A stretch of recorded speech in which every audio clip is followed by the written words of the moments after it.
Friends, आज मैं बताऊँगा आपको एक बुक के बारे में। ये कांशीराम जी का बायोग्राफ़ी है। इसको लिखा है बद्री नारायण जी ने। ये पब्लिश हुआ था 2014 को। ये है बुक। कांशीराम जी पैदा हुए थे पंजाब में 1934 में। उन्होंने जॉब लिया 1960 में पूना में ERDL करके एक रिसर्च लैब था। उससे पहले वो स्टाफ कॉलेज देहरादून में पढ़े थे और वहाँ पे survey of India, geological survey of India में काम किए थे कुछ दिन। Survey of India exam clear किया था उन्होंने, लेकिन वहाँ पे जॉब नहीं लिया उन्होंने, क्योंकि वहाँ कुछ बॉन्ड साइन करवा रहे थे। तो उन्होंने बोला मैं बॉन्डेड लेबर नहीं बनना चाहता, ये था। फिर जब बचपन में वो बहुत खाना-पीना करते थे, तगड़े थे और कुश्ती-वुश्ती किया करते थे। कांशीराम जी एक बहुत बड़े दलित लीडर हैं। बहुजन समाजवादी पार्टी उन्होंने फ़ॉर्म किया था और उससे पहले उन्होंने DS4 और उससे पहले बामसेफ, ये सब भी ऑर्गेनाइजेशन उन्हीं का ही है सारा। बामसेफ में जितने दलित एजुकेटेड और एम्प्लॉयड लोग थे उनको उन्होंने इकट्ठा किया था, उसका नाम था बामसेफ। बुक में बताता है कि उन्होंने कैसे दलित पॉपुलेशन को ऑर्गेनाइज़ किया और उनको इलेक्शन में रिप्रेजेंट किया। 2 इंसिडेंट मैं बताना चाहूँगा। जब वो पुणे में काम कर रहे थे लैब में, तो उस टाइम पे बुद्ध जयंती और अम्बेडकर जयंती में छुट्टी हुआ करता था। लेकिन वहाँ के जो बड़े ऑफिसर्स थे उन्होंने वो 2 छुट्टी कैंसल की और तिलक और गोखले जो हमारे फ्रीडम फाइटर्स हैं, उनके बर्थडे पे उन्होंने वो छुट्टी ट्रांसफ़र कर दी है। अब वहाँ लैब में जो लोग थे, दलित लोग जो काम कर रहे थे, तो वो उन्होंने बहुत प्रोटेस्ट किया, लेकिन ये बड़े ऑफिसर्स ने बहुत डराया-धमकाया और वो लोग सब चुप हो गए। एक स्टाफ था, उनका नाम था दीना भाना, क्लास 4 एम्प्लॉयी थे। उन्होंने बड़ा प्रोटेस्ट किया और वो लिखित में दिया, उन्होंने बहुत कुछ किया। फिर उनको जॉब से निकाल दिया उन्होंने वहाँ पे। जॉब से निकलने के बाद उन्होंने कोर्ट में केस किया। कांशीराम जी ये सब देख रहे थे, ऑब्ज़र्व कर रहे थे। फिर उन्होंने जब जाके बात किया तो उनको पता चला कि ये जो कास्ट प्रेजुडिस है कितना प्रिवेलेंट है। जो बड़े ऑफिसर्स हैं वो लोग सब अपर कास्ट वाले हैं, तो वो नहीं चाहते बुद्ध जयंती और अम्बेडकर जयंती यहाँ पे सेलिब्रेट हो। कांशीराम जी बचपन से ही ऐसे थे, रेबल थे, मतलब किसी को सता रहे होगे आप तो वो आवाज़ उठाएँगे, ऐसे थे वो, बचपन से ही थे। तो उन्होंने भी वहाँ पे चंदा इकट्ठा किया और उनका केस लड़ा। दीना भाना जी वापस रीइंस्टेट हुए जॉब में और बुद्ध जयंती और अम्बेडकर जयंती वापस से छुट्टी होने लगा। ये था उनका एक स्टोरी।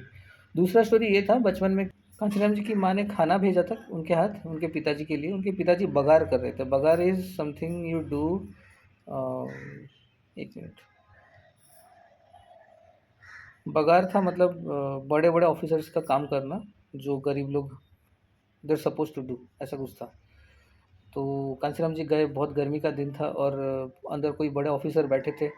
उस टाइम पे जब इलेक्ट्रिकल फैन्स नहीं थे, तो एक पर्दा जैसा ऊपर टंगा रहता था और बाहर से कोई खींचेगा रस्सी से, तो वो पर्दा ऐसे मूव हिलेगा और अंदर वाला जो आराम से बैठेगा। तो ये उनके पिताजी कर रहे थे और इन्होंने बोला कि पिताजी छोड़ दो कुछ टाइम के लिए, खाना खा लो। पिताजी बोला नहीं, मैं नहीं रोक सकता, मैं नहीं रोक सकता। तो ये उनको बड़ा बुरा लगा था। उन्होंने सोचा था कि मैं इसके लिए कुछ करूँगा। और कभी-कभी रात को इनको सपने भी आ जाते थे कि उनको लगे कि मेरे पिताजी आज भी वहीं कर रहे हैं वो काम। उनका सपना था कि 5 साल बाद वो साइंटिस्ट बन जाएँगे, सीनियर साइंटिस्ट बन जाएँगे, कुछ बनेंगे, लेकिन दीना बानार्जी का जो इंसिडेंट था उसके बाद उनकी आँखें खुल गई। उन्होंने जॉब छोड़ दिया, जॉब नहीं गए, छोड़ा नहीं फॉर्मली, लेकिन वो और जाना बंद कर दिया ऑफ़िस। उन्होंने शादी नहीं किया, उन्होंने घर छोड़ दिया, घर वालों को बोल दिया कि मुझे मत ढूँढना, मैं मिशन पे निकल पड़ा हूँ। और सारे दलित लोग उनके फैमिली हैं, ऐसा बोल के वो अपना काम शुरू किए। और जो तो शुरू किए एकदम नॉन-स्टॉप काम करते गए। वो ट्रेन में बैठ-बैठ के पूरा इंडिया घूम रहे थे। वो साइकिल चला-चला के रैली करते थे और छोटा-सा रूम लेके वो अपना ऑफ़िस बनाए थे पुणे में। फिर बाद में दिल्ली में करोल बाग में भी वही एक छोटा-सा ही 10 बाय 10 का ऑफ़िस बना, उसी से वो लोग ऑपरेट करते थे। बाद में मायावती जी उनको मिली। वो मायावती जी लॉ पढ़ रही थी और उनका सपना था आईएएस बनना, तो इन्होंने उनको समझाया कि तुम आईएएस बन के भी जो करोगी, नेता बन के उससे ज़्यादा कर पाओगी, तो आईएएस बनने का सपना छोड़ दो और तुम हमारे संगठन को जॉइन करो। तो इसी इसी तरीके से मायावती जी कांशीराम जी से जुड़ी। और बाकी है उन्होंने कैसे अपना जो दलित हीरोज़ हैं, लोकल दलित हीरोज़, उनको उनको कैसे पिक्चराइज़ किया, पोस्टर बनाए, स्टैचूज़ बनाए और गली-गली में उन स्टैचूज़ इंस्टॉल किए। तो दलित लोग आइडेंटिफ़ाई किए अपने को उस उन हीरोज़ के साथ और उनको महसूस हुआ कि हम भी पावरफुल हैं। बड़े-बड़े स्ट्रॉन्ग पंच लाइन और स्लोगन्स थे उनके।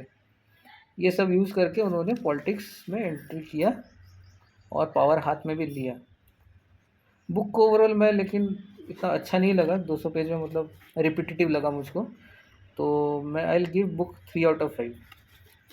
आप पढ़ सकते हो, लेकिन बाद में पता चले कि और एक भी बुक आया है बीच में, हिंदी में है वो बुक, 2021 में आया था, तो वो बुक मैंने पढ़ा नहीं। लेकिन ठीक है, प्राइमर के लिए आप ये बुक पढ़ सकते हो। ठीक है, ओके, बात करेंगे नेक्स्ट टाइम किसी और बुक के बारे में। कहाँ से हो, आप क्या करते हो, आपका नाम क्या है, अगर आप कमेंट्स में देंगे तो मुझे अच्छा लगेगा। और बुक सजेस्ट कर सकते हैं आगे कौन सा बुक पढूं, तो मैं वो बुक पढ़ के आपको रिव्यू बताऊंगा। Thank you, all the best, bye.